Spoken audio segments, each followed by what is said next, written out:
Bismillahirrahmanirrahim. Assalamualaikum warahmatullahi wabarakatuh.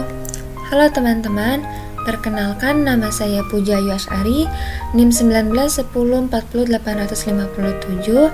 Saya dari kelas PGMIB semester 4, Fakultas Ilmu Tarbiyah dan Keguruan, Universitas Islam Negeri Sunan Kalijaga, Yogyakarta.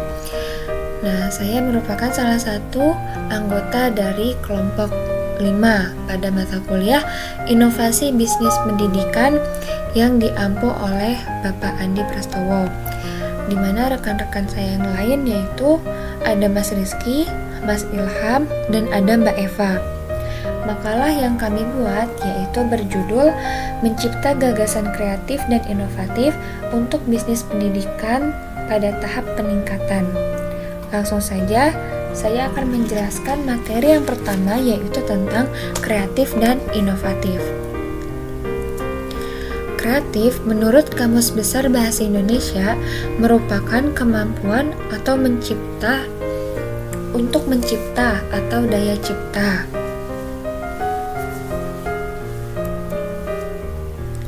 Lalu kreatif sendiri merupakan kemampuan dalam mengembangkan atau menciptakan suatu ide dan cara baru yang berbeda dari biasanya atau menghubungkan sesuatu yang sebelumnya tidak berhubungan.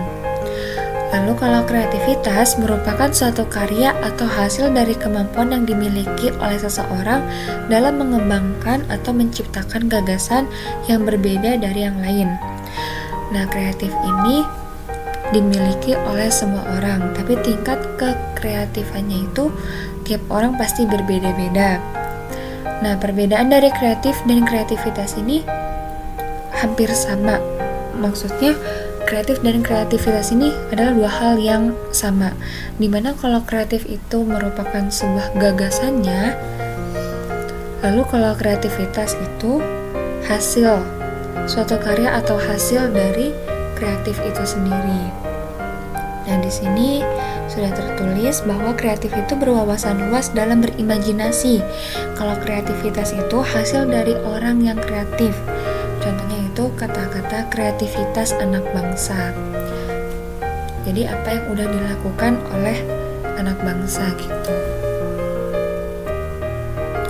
Nah, kreativitas adalah kemampuan untuk yang pertama, melihat masalah dari perspektif yang berbeda. Yang kedua, menghubungkan berbagai konsep atau isu. Yang ketiga, menantang asumsi tradisional. Jadi orang yang kreatif itu mempunyai kemampuan ketiga hal ini. Yang pertama, melihat masalah dari perspektif yang berbeda.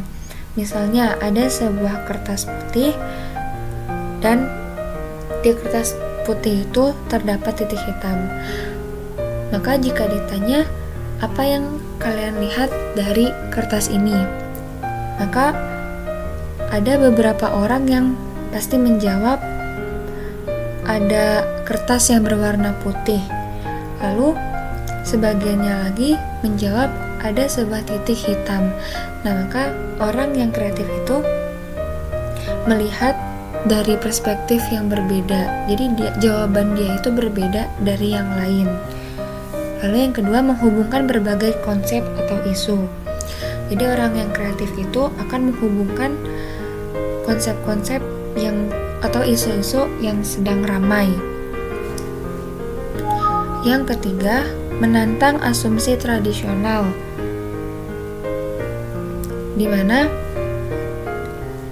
orang yang kreatif ini, dia pasti akan berpikir secara logis dan sesuai dengan fakta. Asumsi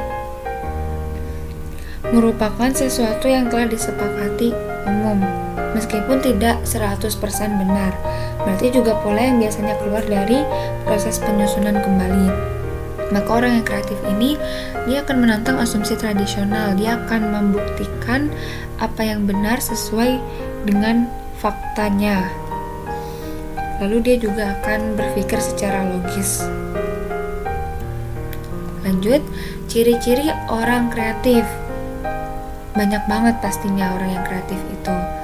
Yang pertama, dia memiliki rasa ingin tahu yang besar.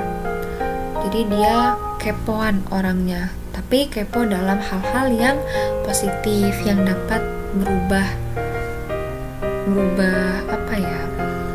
sesuatu gitu. Yang kedua, dia memiliki imajinasi yang tinggi. Nah, pastinya imajinasinya pun gak cuma sekedar halu. Jadi imajinasi dia itu seperti membuat gagasan-gagasan baru atau memikirkan gagasan-gagasan yang sudah ada, lalu dia ingin mengimprove atau memperbarui gagasan tersebut.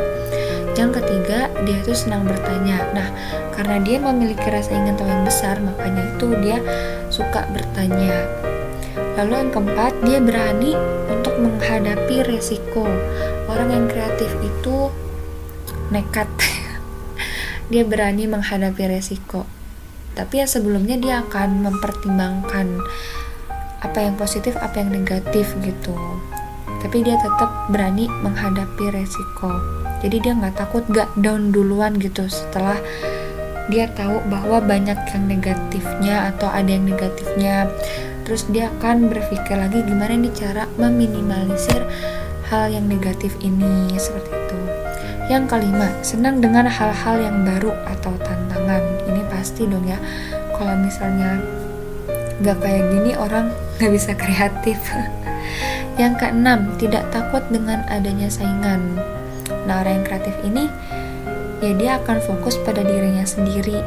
Dia akan fokus dengan gagasannya sendiri. Dia gak peduli dengan saingan-saingan yang di luar sana. Justru malah saingan-saingan dia itu akan menjadi semangat gitu buat dia untuk melanjutkan gagasannya atau mengembangkan gagasannya. Lalu yang ketujuh, toleransi terhadap perbedaan. Nah, pasti kan di dunia ini pasti banyak yang berbeda. Contohnya gagasan. Orang yang kreatif itu kan mempunyai gagasan yang unik gitu, yang baru gitu ya. Nah, dia itu pasti bakal toleransi terhadap perbedaan ke sesamanya gitu. Bahkan terhadap saingannya, dia menghargai, dia toleransi dengan gagasan saingannya tersebut. Yang kedelapan, tidak gampang dikendalikan oleh orang lain. Nah, ini juga dia tetap teguh sama pendirian dia dengan gagasan dia, tapi pastinya dia juga butuh untuk masukan-masukan dari orang lain. Yang jelas itu masukan-masukannya yang positif gitu. Jadi walaupun dia kayak diiming-imingin hal yang negatif, dia gak gampang terhanyut gitu. Yang kesembilan, independen dalam mengambil keputusan. Jadi dia gak ragu dalam mengambil keputusan. Nah, selanjutnya tentang inovatif.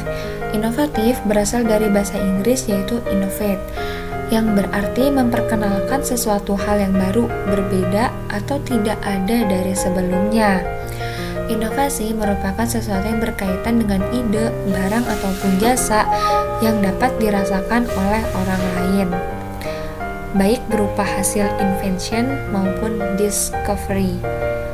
Jadi perbedaannya itu sudah jelas ya, bahwa kalau kreatif itu dia mengembangkan gagasan yang sudah ada. Kalau inovatif itu dia membuat sesuatu yang belum ada. Nah, orang yang melakukan inovasi disebut dengan inovator. Inovasi ini merujuk pada pembaharuan suatu ide, produk, barang, atau jasa. Dengan inovasi, seseorang dapat terdorong untuk menciptakan produk inovatif yang unggul dan bermanfaat untuk semua orang atau masyarakat. Nah, antara kreatif dan inovatif ini sama-sama outputnya itu untuk masyarakat gitu, agar bermanfaat untuk semua orang, seperti itu. Jadi antara kreatif dan inovatif itu saling berkaitan. Orang yang kreatif ya nanti lama-kelamaan dia juga pasti bakal menjadi orang yang inovatif. Kalau orang yang inovatif dia pasti kreatif.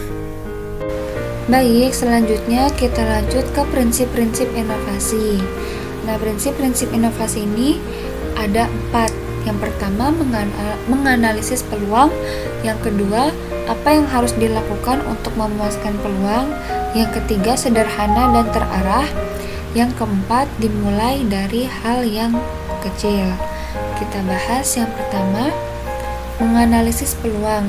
Kita kasih contoh dalam bidang pendidikan. Misalnya kita akan membuat suatu aplikasi yang digunakan untuk pembelajaran secara daring ini. Nah, yang pertama kita harus menganalisis peluang. Secara umum, analisis peluang ini merupakan sebuah kegiatan yang dilakukan untuk melakukan riset, perencanaan, prediksi, hingga proses evaluasi suatu usaha, baik yang sudah dijalankan maupun baru akan dijalankan. Jadi jika contohnya itu aplikasi, maka kita akan melakukan riset dulu. Melakukan risetnya itu gimana? Kita melihat peserta didik atau guru-guru itu menggunakan platform apa aja. Jadi mereka ingin platform yang seperti apa.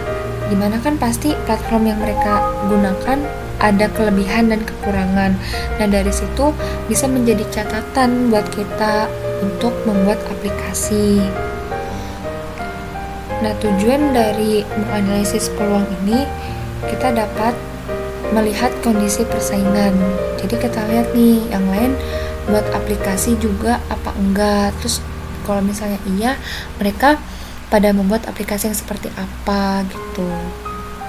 Jadi kita tahu gitu persaingan kita itu seperti apa dengan orang lain.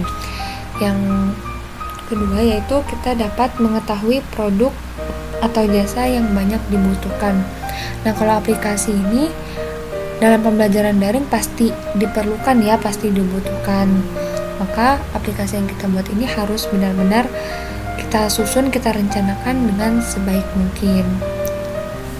Atau dengan kata lain, kita analisis.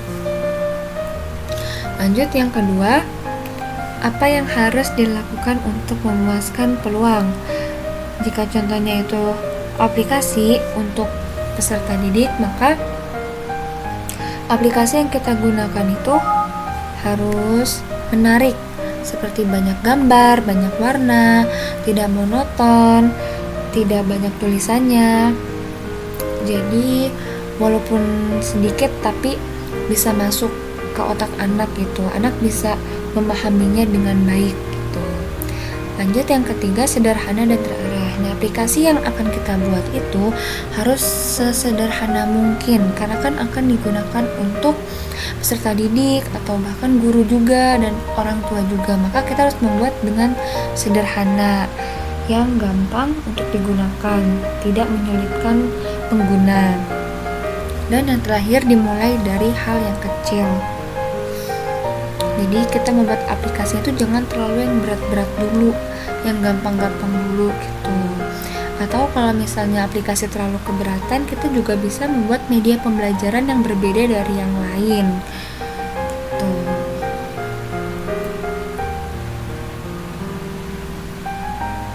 Oke, baik, sekian dari saya. Kurang lebihnya mohon maaf. Saya masih dalam proses pembelajaran. Dan jika ada yang ingin ditanyakan, silahkan. Kurang lebihnya mohon maaf. Wassalamualaikum warahmatullahi wabarakatuh. Terima kasih teman-teman.